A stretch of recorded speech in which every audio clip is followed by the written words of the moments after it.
Introduction to three-phase transformers. In this presentation, we're going to be looking at some of the basic construction of a three-phase transformer, as well as the wiring connections, nameplates, different configurations to expect, transformer banks, and finally, a little bit on phase displacement.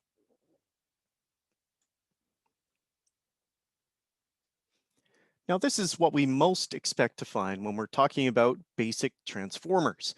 A basic theoretical transformer is one where the primary coil and the secondary coil are on opposite sides of the magnetic core, and we talk about the magnetic flux. Now, this most often is not the most efficient way of building a transformer, and instead, what we find is that most manufacturers will take the low voltage coil and surround it with the high voltage winding. And by doing this, we increase the efficiency of the transformer by reducing the magnetic flux leakage. Now, if we look at single phase transformers, there are two basic types of core design. One of them is called a core type. The other one is called shell type.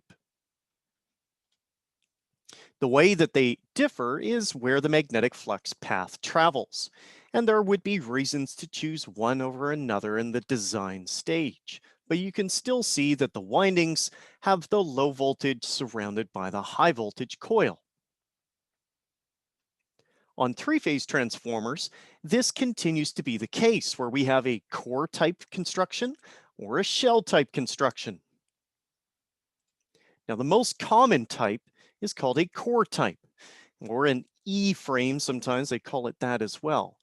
And this takes much less laminated sheets of iron in order to assemble the magnetic core.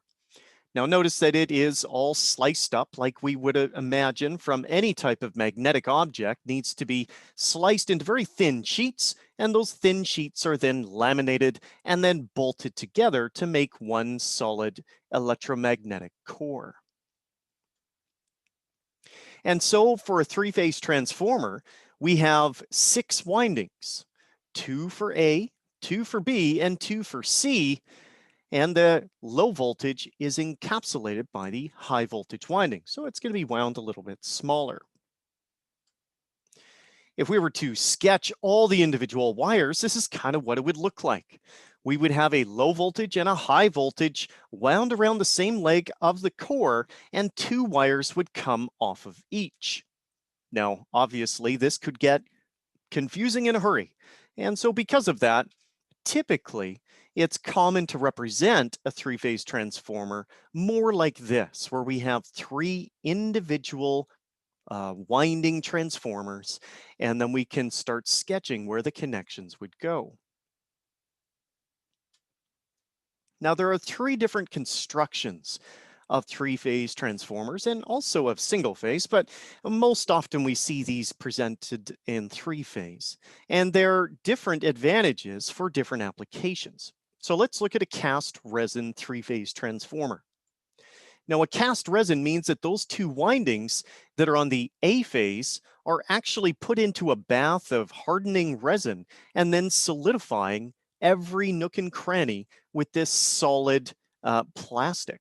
And so they're completely contained, and the windings being fully encapsulated by the resin mean that they're impervious to any sort of weather corrosion, and they're often used in areas where there is a hazardous explosive gas atmosphere, or HAZLOC.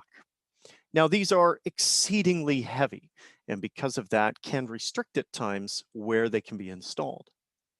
Now, the other one we have is an oil-filled three-phase transformer. This is predominantly seen in high voltage applications.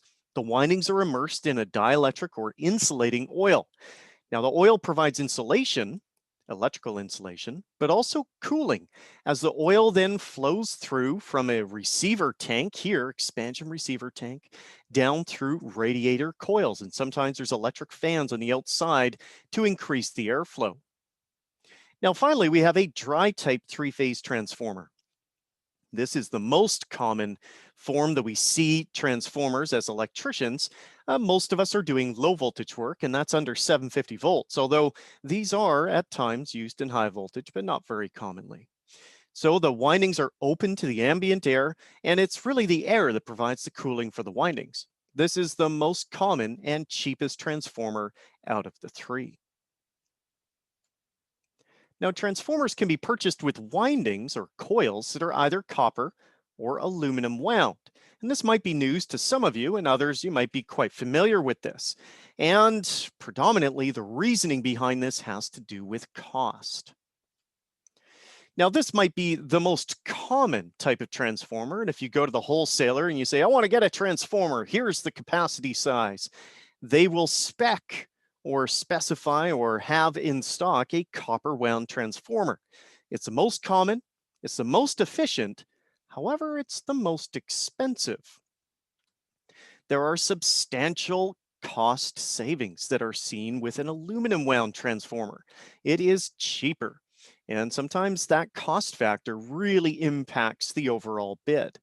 Now, we all know that aluminum is not quite as conductive as copper, and so because of that, the physical size of the equipment will be a little bit larger.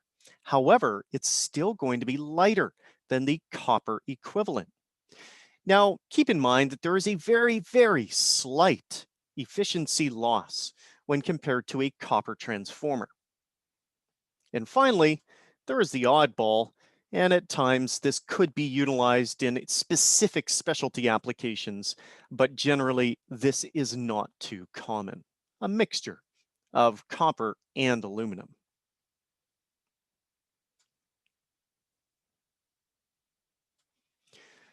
Now, a three-phase transformer comes from the manufacturer in this type of metal enclosure, typically is what we're going to see. Now, the manufacturer will mount the core with the windings to the transformer housing and sometimes up on rubber bushings or something in order to reduce the hum or buzz that we would hear from a transformer. And then the manufacturer will bond the core of the transformer housing with a copper strap to the enclosure. And that's where we have all of our grounding and bonding connections in. And then they bring out the winding leads, bring them out to terminations for the field electrician to connect the circuits. Low voltage connections are identified as X1, X2, X3 for phase A, B, and C respectively, and XO is for the neutral. High voltage connections are listed exactly the same except with an H, so H1, 2, 3, and HO for the neutral. Now, sometimes it's really obvious to see where these termination points are. At other times, not so much. This one here, I can't even really make out the connections for my high voltage side, which is on the bottom. Notice they've used yellow, orange, and brown, and this is not a standard that we align with in Canada, but sometimes some installers choose to use a different color for the primary versus the secondary just to avoid confusion. Here's a better example where we can see all of the terminations for the high and the low side of the transformer. And we see we've got H123 on the right-hand side here, X123, and then over here, the XO. Now, most three-phase transformers will have tap connections to account for over or under rated primary voltage. And you can see those brought out from the winding with little loops and then labeled 1 through 5 on this particular brand. Now, the purpose of these taps is to ensure that the secondary voltage on the transformer remains as close to nominal system rating, as in the nameplate rating, as close as possible.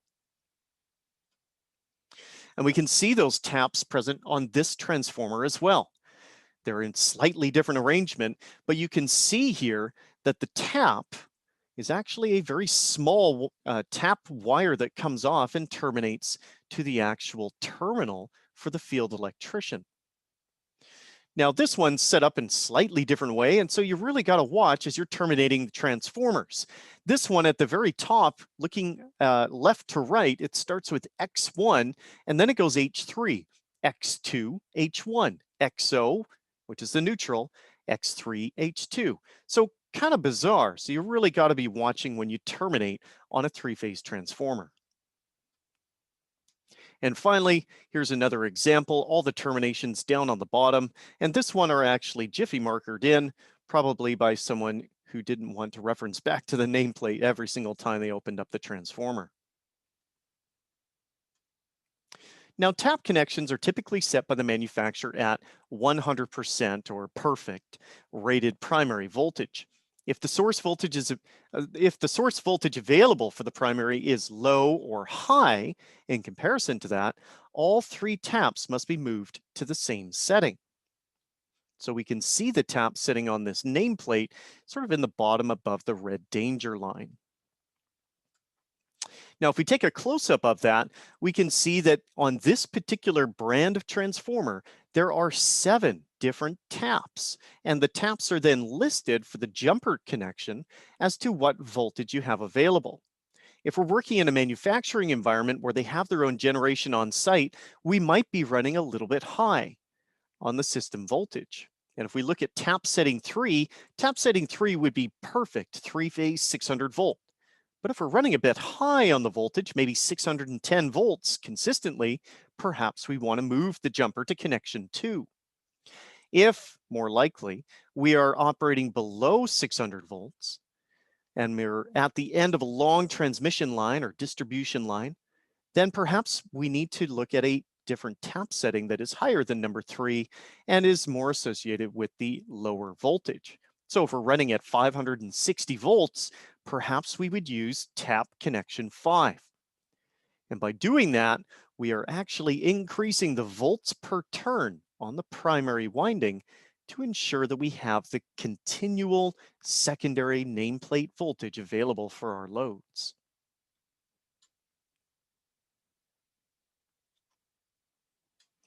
This is a pretty common 3-phase transformer nameplate. And what we're going to do is look at the most relevant items of information on this 3-phase transformer nameplate that might be a little bit different from what we saw in single phase. So the first one we're going to look at is called the kVA rating. Now, transformers are rated in VA. kVA is the most common because most transformers have a capacity that is over 1000 VA.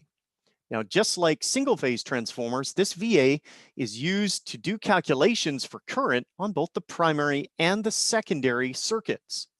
And it uses the same 3-phase formula that we learned in theory, which has to do with using the √3 and line voltage.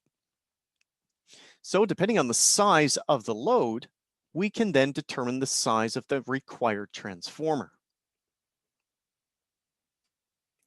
Voltage ratings are obviously one of the more important aspects of a transformer, and it indicates the nominal system voltages the transformer is designed for. Now remember, nominal simply means the optimal or the designed for voltages. We know it's never going to be 100% perfect, but this nameplate is telling us that 600 volts on the primary will render 208 volts, and then it says Y/120. The Y/120 indicates to us that there are 2 separate voltages available on the low voltage side, and that's because it's connected in Y and it has a neutral connection. We can see that from the diagram below. So this is a 208 volt line voltage value and 120 volt phase. Now, some transformers will indicate if they can only be used for step up or step down. Most low voltage transformers can be used for either operation. Current ratings. Well, these indicate the full load amperage of the high voltage and low voltage windings. If you were to run this transformer at 100% of its capacity, you could have 208 amps flowing on the low voltage terminals. Now, often this is not provided on most transformers. Instead, they give you the kVA and the voltage ratings, and they expect you to work out what the rated or maximum line current would be. The percent IZ. Now, this first paragraph is going to define it, and it's the amount of primary voltage required to produce rated secondary current when the secondary is short-circuited, expressed as a percent. Oh, man, that's a ridiculous definition, isn't it? Well, what's important about this? The values or percentages that were usually given are below 10%. So usually it's below 10%. And what is it used for? Well, the more important aspect is the rating is used to calculate the theoretical short circuit capacity that can be supplied by the transformer secondary. And what we mean by that is that every source has a defined maximum amount of current that it can produce under short circuit. Not every transformer can produce millions of amps. And due to this, we need to know how many amps can it actually render during a short circuit or fault condition. Now, the calculation that goes along with this is I full load, and that would be the full load current of the secondary circuit, divided by the percent IZ will give me the maximum short circuit current available.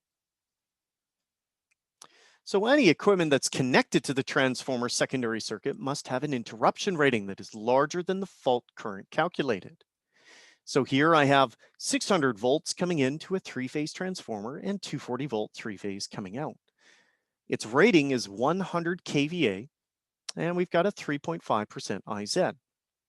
Notice I've got a fuse disconnect on the secondary, and what's important about that is that this fuse disconnect, the fuses and the disconnect, all the equipment there must be rated at least as large as the maximum fault current available from the transformer. Otherwise, it will self-destruct under a fault condition and potentially explode. So the first thing we need to do is calculate the rated secondary current of the transformer. And it's using the same standard three-phase formula that we've used for VA and I line. So I've just calculated the line current of this transformer, maximum. That's 100,000 divided by, and remember the brackets, 240 volts times root 3. And now what we're going to do is take this value and divide it by the percent IZ, but we're going to convert the percent IZ out of a percent and into a decimal. And so that would require us to move the decimal 2 places because it's in a percent form. So 240.56 divided by 0.035 gives me 6873.2 amps. This is the absolute maximum fault current that we could see on the secondary side of the transformer, and that'll be the line current, so the current available on the red, black, or blue. That means if we had a short circuit here, the maximum current we could expect to find would be almost 7,000 amps. And so when I go to select my fuse disconnect and my fuses, I'm going to have to ensure that the interruption rating is larger than 6,800 amps. Now, luckily, that's not very hard to do because most equipment has an absolute bare bones minimum of between 10 and 15,000 amps interruption rating. And so that easily covers the maximum fault current that we've calculated of 6873. Let's head back to that transformer nameplate. This one is the cooling rating, and it's given as a class. This one's class AA, and that means ambient air. It means that the transformer is all its ratings are based on the natural convection cooling seen through airflow through the enclosure. As it heats up, it moves up and out, drawing in cool air from the bottom. That's usually a grill. Now, heavy-duty transformers may have different ratings, and so we have forced air, FA, and this one would require a continuously circulating air system for sufficient cooling. Now, this is a table from an IEEE manual, but this is by no means something that you would have to memorize. You can see here that all of the different letter classifications indicate the method of cooling for the transformer, and we see here dry type forced air cooled, dry type self-cooled. That's the most common that we just looked at. And then we have here oil immersed, all of these oil immersed, and some of them have forced oil, some of them have forced water. It really depends on the application. The next item is the enclosure rating. And this is typically the CSA enclosure rating. Remember, you can find information on enclosure ratings in the codebook in section 2 at the very end of section 2. And it also references a table in the codebook that we can look up what that particular rating or type is able to withstand. And finally, the weight. Now the weight, this one's 561. This is probably in pounds as opposed to kilos. It's important when we're hanging a transformer from the ceiling. And some of you may not have done this in the past, but this is actually quite a common way of freeing up floor space in a really cramped area. And so what we can do is hang it from all thread or threaded rod or a series of cantress or structured metal brackets that have been engineered for the application. And we can even suspend it above a suspended ceiling. And this way we don't have a huge, blocky object on the ground that takes up valuable floor space. Now, there are no Canadian Electrical Code restrictions actually relating to the hanging of transformers from structural members in the roof or ceiling. Now, those structural guidelines and engineer reports would be used to determine the stability or suitability structures have for heavy suspended loads. Now, you might run into some things in the field where you are told otherwise. And the reason for that is because some engineered prints are designed by engineers who run on the NEC or the American Electrical Code. And the American Electrical Code has very specific requirements on when we can and when we cannot hang transformers in suspended ceiling areas or simply hang transformers, period. So there's always a little blend of both codes. Winding configuration. Now we're going to spend quite a bit of time on winding configuration throughout the three-phase transformer topic. And this indicates how the windings inside the transformer have been connected from the manufacturer. So from a manufactured transformer, the primary can be either Y or delta. The secondary can be either Y or delta. We have a lot of different combinations that we can see. Now, sometimes an installation will require a specific configuration, but we'll have more on this in a later presentation.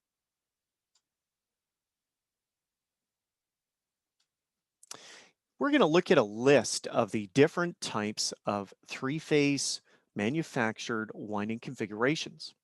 And we're just going to start off with the basis of what are those basic configurations and what do they look like. We're not really going to get into the nuts and bolts of how they function at this point. The first one we have is called a Y to Y, and that means the primary and the secondary are Y connected. This is a fairly uncommon connection, but does exist. And what you can see is that we have three individual windings, and those windings are identified as primary H1 to 2. And remember, we have the low voltage that would be inserted into the high voltage winding coil, and we represent these slightly left to right in order to show the incoming primary and outgoing secondary system circuits.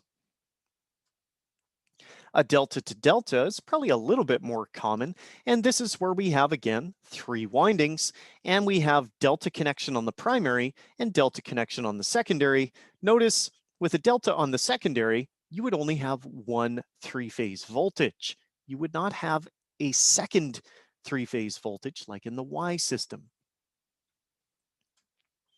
We then have a combination of the Y and delta. This one is a Y primary, delta secondary. And finally, a delta to Y. This one here being the absolute most common three-phase transformer. Now we do have some oddballs, and this one would certainly be one of them. It's called a center tap delta. It's very rare, and it's the one that has the bizarre high leg or stinger voltage from line A down to the neutral. It does exist, and you may run into it in your career as an electrician. However, it would be quite rare.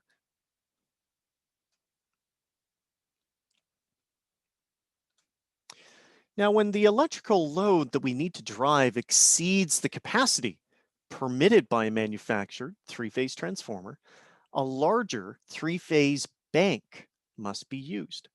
Now, a bank is designed and assembled using three, and sometimes two, single-phase transformers. It's actually very common in the industrial, manufacturing, and high voltage sectors.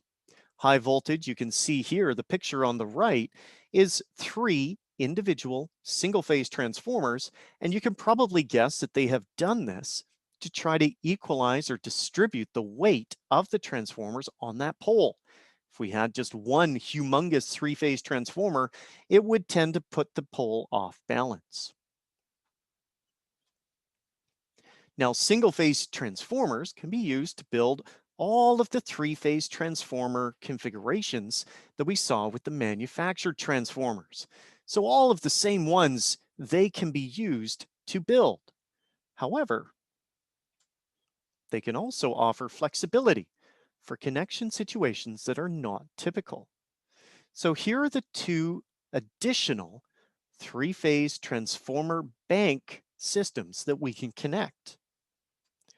The first one is this. It's called an open delta. And what's important about the open delta is that only two transformers are used, not three, but it's still able to transform three-phase in to three-phase out. So kind of an interesting application, and we'll get into more calculations with this. Here's an open delta on the high voltage, two transformers. The other one is called an open Y open delta. Again, only two transformers are used, and what this sets this one aside even more is that it only uses two phases of a three-phase system to generate three-phase output on the secondary. So a very bizarre installation.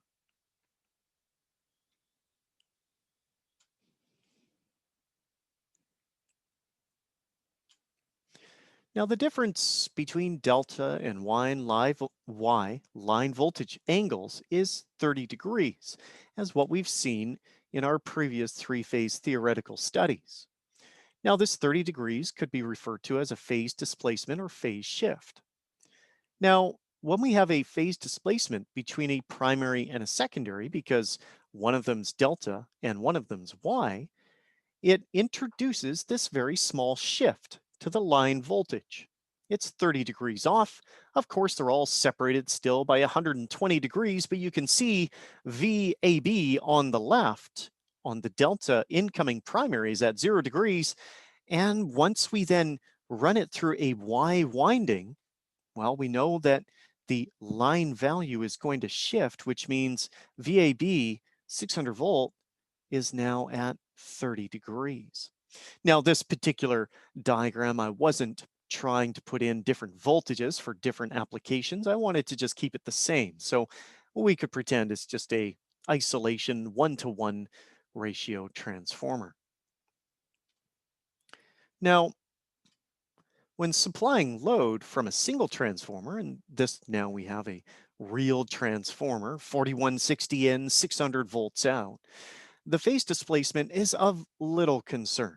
It really doesn't matter that the line voltage has shifted at all, and all of the three-phase values on the secondary are still 120 degrees apart. And so because of that, it really is not something that comes up in daily discussion when transformers are being installed. However, when we supply load from several transformers in parallel, remember, anything in parallel, everything needs to be identical. And so what that means is that all of the transformers that we select must have exactly the same phase displacement on the secondary. Now, this is important because you would not want to connect two transformers together in parallel that have a slightly different phase displacement on the secondary. Now, standards organizations have set phase displacement values that manufacturers align their designs with. And what I've provided is a few different combinations of designs. And you can see here on the far left, a delta to delta connection has zero phase displacement, Y to Y, zero phase displacement. And then when we get Y to delta or delta Y, it really depends if we're talking about a ANSI or an IEC type of transformer. And that's really the difference between North America and the European Union. So you would want to ensure that if you had transformers, that were coming in to be connected in parallel, that they all had exactly the same diagram, and you could also verify that it has the exact same phase displacement. Other than that, electricians are not really involved in the determining of phase displacement and its use within electrical design ramifications and settings.